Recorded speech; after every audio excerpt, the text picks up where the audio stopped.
안녕하세요. 동동영입니다. 자, 바로 전 영상에서 그 기술적인 차트의 모양과 그리고 매물대를 돌파하고 난 뒤에 강하게 상승하는 종목, 그리고 시장을 주도하는 삼성전자를 비롯해서 삼성전자와 함께 따라가는 OLED 관련주, 그리고 반도체 소재 부품 관련주에 대해서 바로 전 영상에서 이제 이야기를 나눴습니다. 또 이야기하고 싶은 것들이 많이 보이는데요. 보면 SK 네트워크스가 지금 보이죠? 오늘 금요일자에 마이너스 4% 정도로 떨어졌는데요. 주봉을 먼저 한번 보도록 하겠습니다. 근데 보시면 차트가 좀 밑으로 계속 하락하고 있는 모양이 지금 보여집니다. 그러니까 상단의 가격 고점과 그리고 하단의 저점을 연결해 보니까 자, 비스듬하게 아래로 계속 떨어지고 있는 그런 모양이 보입니다.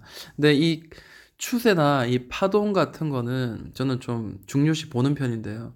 보시면 20일 이평선 따라서 이렇게 지지하면서 올라갔었고, 그리고 또 떨어질 때는 이 추세선 상단을 맞고 다시 이렇게 떨어지죠. 그래서 우리가 어디서 공략을 해야 되는 게 맞는가?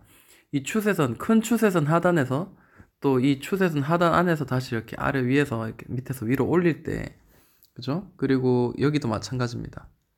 이렇게 정직하게 올라갈 때, 하단선을 찍고 오를 때, 그리고 여기도 마찬가지죠. 자, 물론 이렇게 뾰족 튀어나온 이런 자리 있었지만, 보시면은 지금 저점이 이렇게 형성되면서 저점이 지금 올라가고 있는 모양이 보이죠. 자, 이게 뭐 오버슈팅이라고 봤을 때 이제 이런 모양으로 대충 이제 올라가는 그런 모양이 대충 보여집니다만, 여기 윗꼬리에 강하게 나왔다는 거, 그리고 큰 거래 대금이 이전에 것보다 훨씬 더 경신하는 모양이 나왔다는 거. 물론 주봉상이긴 하지만 여기가 이제 더 이상 여기를 돌파하는 흐름이 나오지 않겠나라는 기대감을 만들어 주고요.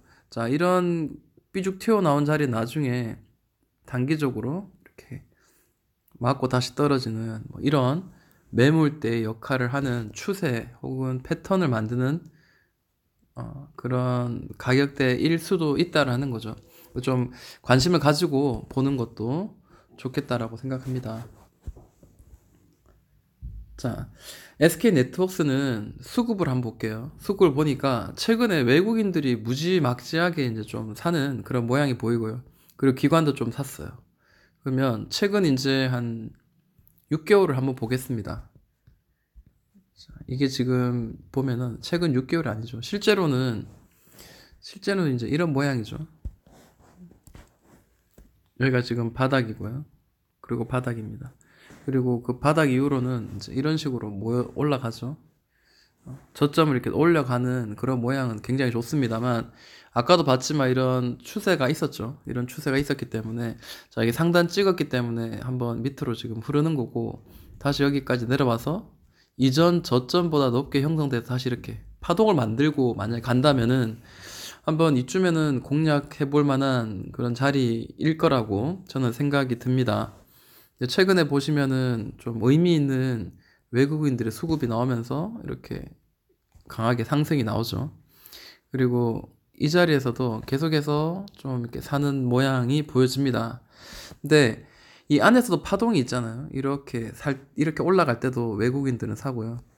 또 이렇게 올라갈 때도 외국인들이 이렇게 삽니다. 그래서 무작정 외국인들이 연이어서 산다고 해가지고 이 주식이 계속해서 끊임없이 올라간다라는 생각보다는 그 주봉을 보면서 혹은 일봉을 길게 보면서 내가 지금 이 주식의 파동의 모양이 추세는 무엇이며 어떤 모양이며 그리고 지금 가격에서 어디서 지금 반등과 저항이 될 만한 자리인가를 좀 눈여겨보면서 매매하는 그런 전략도 굉장히 중요하다고 생각이 듭니다.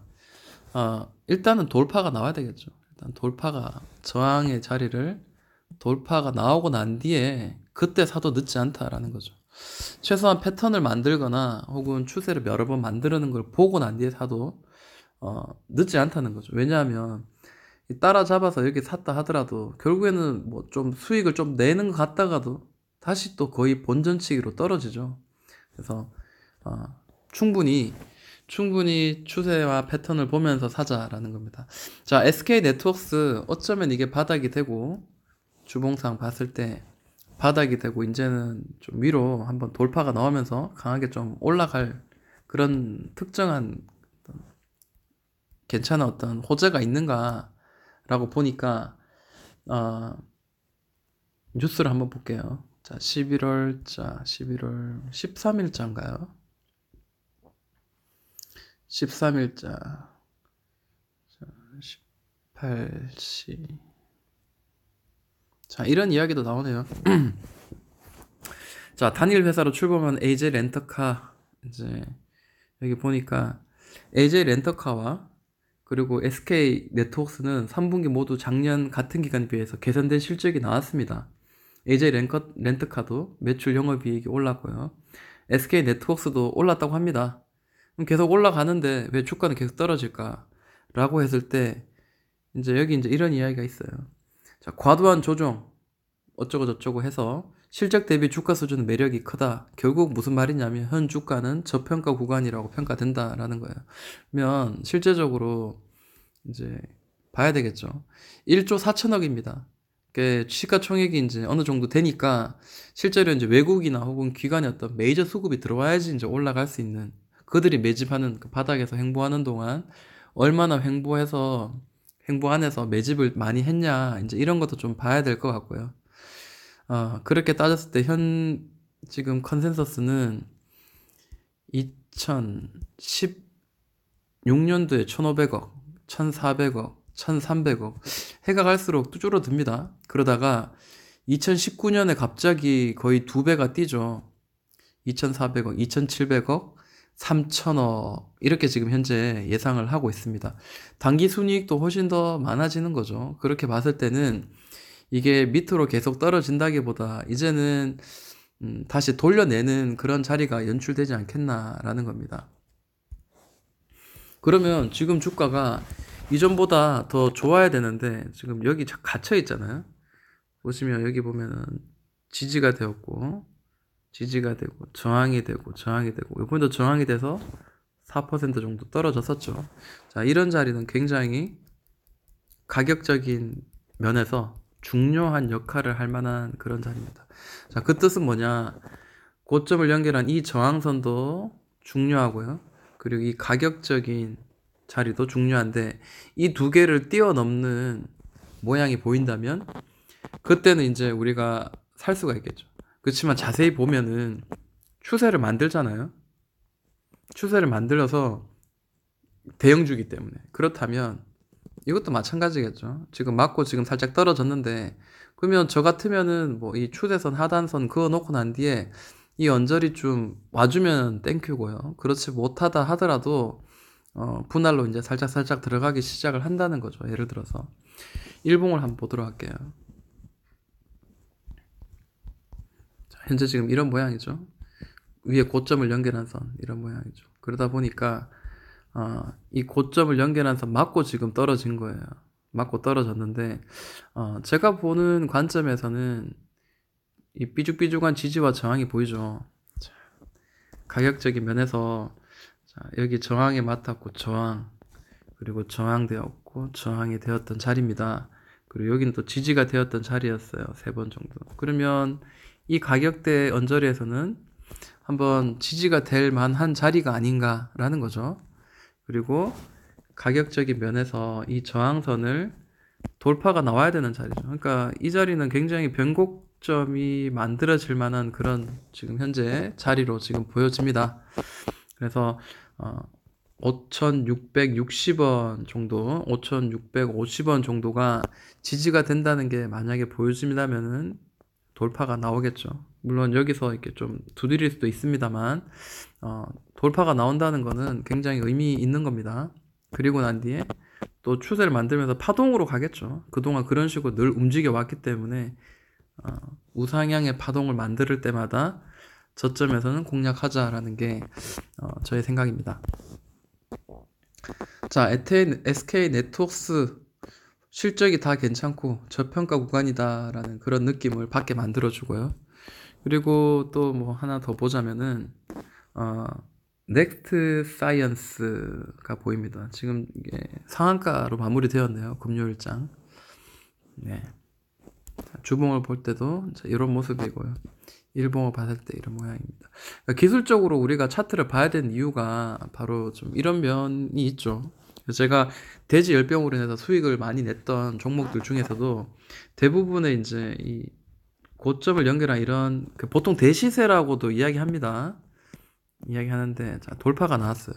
물론 그대로 날아갈 수도 있고 다시 눌렀다가 더블바닥을 만들 수 있습니다. 그죠? 돌바닥 만들 수 있고 여기가 지지가 계속 되었던 자리, 저항이 되었던 자리. 그러면 결국 이 자리는 굉장히 중요한 매물의 벽이 됩니다. 그래서 아까 봤던 효성 ITX 같은 경우에 어떻게 됐죠? 최소한 여기서 돌바닥을 만들어서 여기 올라갈 때는 굉장히 가파르게 거래대금 강하게 터지면서 그 전에 거래대금보다 굉장히 강한 거래대금 터지면서 쭉 이렇게 위로 당기거든요. 그리고 이전 고점 지지와 저항이 되었던 이전 특정한 고점을 한번 맞고 눌렀다가 이렇게 가는데 자 넥스트 사이언스는 그런 거 없죠. 장난 없습니다. 여기도 지지와 저항이 되었던 자리인데 한번 여기 눌렀다가 다시 여기 지지가 되죠. 그러니까 지지와 저항이 된 자리 여기서는 강하게 한번 정직하게 움직였고요. 그 뒤로는 그냥 막 날아가죠. 여기도 그냥 뚫어버리죠. 이제 전 고점을 이제 바라보는 그런 모양이 지금 현재 연출되고 있습니다. 뉴스를 한번 보니까요. 넥스트 사이언스에는 그 HLB 회장 진양곤 씨죠. 진양곤. 예. 지분 매집 소식이 강하게 올랐다고 이야기합니다. 11월 15일. 볼게요. 자, 11월 15일자에 HLB 회장 분이 주식 74만 주를 장내 매수해가지고 3.41%로 지분 늘렸다. 그러면서 30% 급등했습니다. 결국에 이제 대주주라든지 누군가가 많이 매수를 할수록 호재가 된다라는 거 그거는 이제 우리가 경험치로 이제 알 수 있을 것 같고요. 넥스 사이언스 3천억 정도 되고요. 그리고 컨센서스를 한번 볼까요? 보면은 뭐 계속 적자고 크게 메리트가 될 만한 그런 모양은 보이지 않고 있습니다. 그리고 재무 정보도 한번 봤을 때 최근에 이제 2017년, 2018년도에 적자였고요. 그리고 2019년도도 보니까 2019년 상반기에도 굉장히 큰 영업적인 손실을 지금 만들었습니다. 그래서 이런 종목들은 단기적으로 이제 이런 호재성으로 강하게 이렇게 오른 거니까 기술적으로 이런 걸 보면서 돌파할 때 팔아 사가지고 뭐 10% 혹은 우리가 예측 가능한 그런 자리에서 한번 매도를 해서 수익을 챙기는 그런 매매가 사실은 맞다. 이거 따라잡는 거는 조금 위험하다라고 생각을 합니다. 왜냐하면 우리 투자금은 소중한 거고요. 또 그게 또 안 되면 날아가 버리면 다음에 또 하기 힘들죠. 진양산업 한번 볼게요. 자, 차트 흐름을 봅니다. 주봉을 보니까 7,900원이 꼭지였고요. 그 다음 꼭지에서 보니까 이전에 꼭지도 만들어줬던 5,450원 정도 자리였고요. 그리고 2,700원에서는 바닥을 계속 만들어줬습니다. 그러니까 정직하죠. 바닥은 잡아주고 있고 고점은 조금씩 떨어지고 있습니다. 자, 이렇게 올라가다 보면 여기 터치하겠죠. 이게 터치하면 다시 눌릴 수도 있고 혹은 뭐 돌파가 나올 수 있는데 돌파가 나온다 하더라도 5,400원 정도 근처가면 또 매물벽이 또 기다리고 있겠죠. 근데 진양산업의 장점은 지금 현재로 봤을 때는 두 가지가 있어요. 이전 바닥이 뭐 차트의 모양은 바닥이 확인됐다는 거 그리고 일봉상입니다. 일봉상 차트가 자 이게 뭐 갭 상승을 띄워가지고 훅 눌린 이 음봉은 사실 제외하고요. 자, 이 자리 정직하게 계속 잡아주죠. 3,880원 자리를 계속해서 저항을 잡으면서 만들다가 돌파가 나왔어요.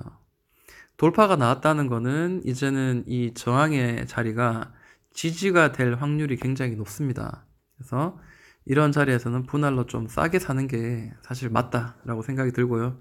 자, 이게 지금 좋은 게 제가 진양사업 만약에 제가 이게 틀렸다면 여러분들 스스로 이거 조정을 하시면 좋을 것 같은데, 진양산업은 참고로 이게 오세훈 관련주라고 제가 대충 알고 있습니다. 근데 잘 생각해야 되는 게 지금 현재 이낙연 관련주들이 지금 날아가죠. 이낙연 관련주들이 날아가죠. 이게 지금 이분이 이제 현재 그 1위죠. 그 설문조사할 때 대권주자 1위고요. 그 관련주가 올라가니까 어쩔 수 없이 따라오르는 게 이제 잠룡, 그러니까 잠자고 있는 그 총선 테마주죠. 그 관련주들도 덩달아서 이렇게 따라가는 거죠. 그래서 오세훈 관련주라든지 혹은 안철수 관련주들도 공부를 한다고 나는 한국으로 돌아오지 않겠다 해서 한번 음봉으로 밀렸지만 다시 다 그 주가가 다 이미 회복된 상태입니다. 그래서 작년 12월 중순부터 해서 그리고 1월 말까지가 대선주들이 굉장히 제일 많이 올랐던, 강하게 급등했던 그 바로 구간입니다. 제가 체크를 한번 해봤거든요. 그래서 대선주는 지금부터 조금 좀 한다면은 수익이 낼 수 있는 그런 구간도 되지 않겠나라는 거죠. 가까이서 한번 보도록 하겠습니다. 대선 테마가 엮여 있기도 하고요. 또 하나는 뭐냐면 이 친구가 실적이 돼요. 실적이 되고 또 하나 이야기한다면은 배당의 매력이 있다라는 겁니다. 자, 3,880원을 강하게 갭 상승으로 돌파하고 난 뒤에 돌파할 때 나오는 이런 큰 거래 대금은 이 돌파에 대한 신뢰를 더 강하게 만들어주죠. 여기서 만약에 좀 음봉으로 밀린다 하더라도 5일선 아래에서는 다시 잡거나 3,800원 혹은 3,800원까지 아래 꼬리를 주다가 다시 올려진다든지 뭐 그런 모양이 만약에 만들어지면은 좀 잡아야 되는 그런 구간이 아닌가라고 생각을 합니다. 그래서 꾸준한 실적이 나오는, 보세요. 컨센서스 분기를 볼게요. 분기를 보니까 2018년, 2019년 3월, 6월 보니까요. 영업이익이 16, 17, 23억 계속 나오고 있고요. 연간으로 봤을 때도 2016, 17, 18보다 52억, 18억, 30억 꾸준히 나옵니다. 뉴스를 봤을 때도 진양산업이 이제 이런 이야기가 나오죠. 배당이 어느 정도 좀 잘 나온다. 이제 이런 이야기도 있고요. 8월 4일자인가요? 자, 기업 실적 부진에도 중간 배당은 사상 최대라고 이야기합니다. 그래서 사실은 그 배당을 많이 주는 거에 대한 그런 기대감으로 또 이렇게 많이 사죠. 그래서 실질적으로 이게 봤을 때는 뭐 진양산업도 그렇고요. 두산밥켓, 뭐 포스코, 하나금융지주 뭐 이런 친구들이 날씨가 쌀쌀한 겨울에 다가왔을 때는 배당이 많이 주는 곳을 한번 신뢰를 한다. 그리고 특징주 같은 경우에도 모건스탠리 어쩌고 저쩌고 있는데 이거는 뭐 3월달 이야기니까요. 이거는 뭐 넘어가도록 하겠습니다. 그러니까 배당을 잘 봐야 될 것 같아요. 배당을 잘 봐야 된다. 그래서 저는 배당을 받기 위해서 뭐 기다렸다가 사서 기다렸다가 오히려 주가가 떨어진다면은 원금이 손실이 나오기 때문에 사실은 좋지 못합니다. 그렇지만 저금리 시대에 고배당금을 주겠다는 어떤 그런 내용들이 있다면은 한 번 정도 차트의 모양을 보면서 그리고 그 차트의 모양과 함께 한번 오를 만한 테마까지 형성이 되어 있다면은 한번 공략을 해보는 거죠. 그렇지만 만약에 저라면은 배당을 주기 전 며칠 전에 하루나 이틀 전 못해도 한 3, 4일 전에 어느 정도 수익을 챙기기 위해서 준비를 하겠다라는 거죠. 왜냐하면 원금을 지키기 위해서. 그러니까 배당금을 기대를 감으로 사람들이 많이 사거나 할 때 그때 이제 주가가 오르는 그런 그 자리를 우리가 한번 공략을 해보는 것도 나쁘지 않다라고 생각을 한번 해봅니다. 근데 주가를 자 네이버에다가 자 배당 수익률을 쳐봅니다. 그러니까 배당을 많이 주는 거를 보려면 이렇게 배당 수익률을 치면 배당이 이제 많이 주는 거로 순서대로 이렇게 나옵니다. 근데 조심해야 되는 게 있어요. 여기서 실적이 나오지 않고 안 좋은 것들이 있어요. 그러니까 테마를 제가 이제 이야기하는 거죠. 테마도 봐야 되고 업황도 봐야 되고 수급이 들어오고 기술적인 차트의 분석도 같이 봐야 된다는 거죠. 예를 들어서 국순당 같은 경우에 한번 볼까요? 자, 국순당 같은 경우에는 지금 주가가 어떻게 됐나요? 계속해서 밀려 떨어지죠. 계속해서 밀려서 떨어집니다. 자, 이런 모양이 지금 계속 만들어지고 있죠. 그런 이유가 뭘까? 뉴스를 한번 볼게요. 뉴스를 보자면 상장 폐기 위기에 몰려 있다라고 합니다. 자, 실적이 너무 안 좋은 거죠. 자, 그래서 배당도 중요하고 배당 수익률이 때문에 사람들이 살 때 그 상위 종목을 보면서 사는 것도 중요한데 테마, 업황, 수급, 그리고 실적, 기술적인 차트의 모양 그런 것도 봐야 되겠죠. 이왕이면 배당 수익률도 되고 그리고 이런 하락의 추세보다 우상향으로 이렇게 살짝 돌려내는 그런 모양을 잡는 게 좋지 않겠나라는 겁니다. 그 중에 하나 제가 이제 한번 보자면요. 서원 윈텍이라는 종목이 있습니다. 자, 보세요. 자, 아까 제가 종목 이야기할 때 오랫동안 그 옆으로 길게 행보하면서 매물대로 잡아줬던 자리를 돌파하면서 올라가는 강하게 올라갔던 효성 ITX라든지 그리고 뭐 SK 네트워크스 뭐 이런 SK 네트워크는 아니지만 그렇게 올라가는 모양들이 지금 현재 보이죠. 자, 이것도 보시면은 길게 옆으로 이제 행보했습니다. 행보를 하고 6,150원을 계속 잡아주다가 자, 돌파가 나오는데 돌파가 또 뭐 어느 정도 굉장히 좀 거래 대금이 좀 실린 돌파가 나왔습니다. 다시 눌리더라도 6,100원 정도쯤에서는 지지가 될 만한 자리 한번 보면서 그리고 배당도 나오고 여러 가지 이런 것들을 한번 보는 거죠. 그래서 차트의 흐름을 절대 무시할 수는 없다라는 거 그걸 한번 말씀을 한번 드려보고 싶고요. 그렇습니다. 네, 차트의 흐름으로 봤을 때 좀 괜찮은 종목도 좀 하나 더 이야기하자면 한국 컴퓨터가 제가 이전부터 계속 이야기를 했었어요. 제가 그 우리 카톡방에서도 같이 이야기 나눴었는데 자, 한국 컴퓨터 계속 바닥에서 계속 떨어지고 이 고점을 연결한 선이 돌파가 나오고 자 돌파가 한 번 나왔죠. 그리고 더블 바닥을 만들면서 박스를 형성을 시켰고요. 그리고 이런 자리 자 추세 만들었죠. 그 추세를 돌파하는 자리 이런 자리도 단기적으로 이전 고점을 한번 터치할 때까지 수익을 낼 수 있었고요. 돌파가 나왔습니다. 그러니까 어떻게 돼요? 강하게 올라가죠. 자, 이렇게 긴 옆으로의 행보, 바닥에서의 행보, 그리고 잡아주던 매물대를 돌파하면서 올라가는 이런 종목들 잡으면은 단기적으로 수익이 좀 많이 날 수 있다라는 거죠. 자, 여기가 지금 박스의 모양이니까 여기 매물대, 여기 매물대 한번 봐야 되겠죠. 맞고 또 돌파가 나오면 다시 여기까지 눌렀다가 다시 올라가는 뭐 이런 지그재그의 어떤 패턴, 요런 이런 식으로 만들어내는 이런 모양들도 우리가 좀 차트를 길게 보면서 가격의 위치를 한번 보는 겁니다. 자, 이렇게 보니까 주식이라는 게 참 어떻게 보면 재밌고 좀 괜찮은 취미 생활로 한번 가져도 괜찮다라고 저는 생각하고 좀 권장해 볼 만하다라고 생각합니다. 자, 또 여기까지 마무리 하도록 하겠습니다. 동동이 형아였습니다.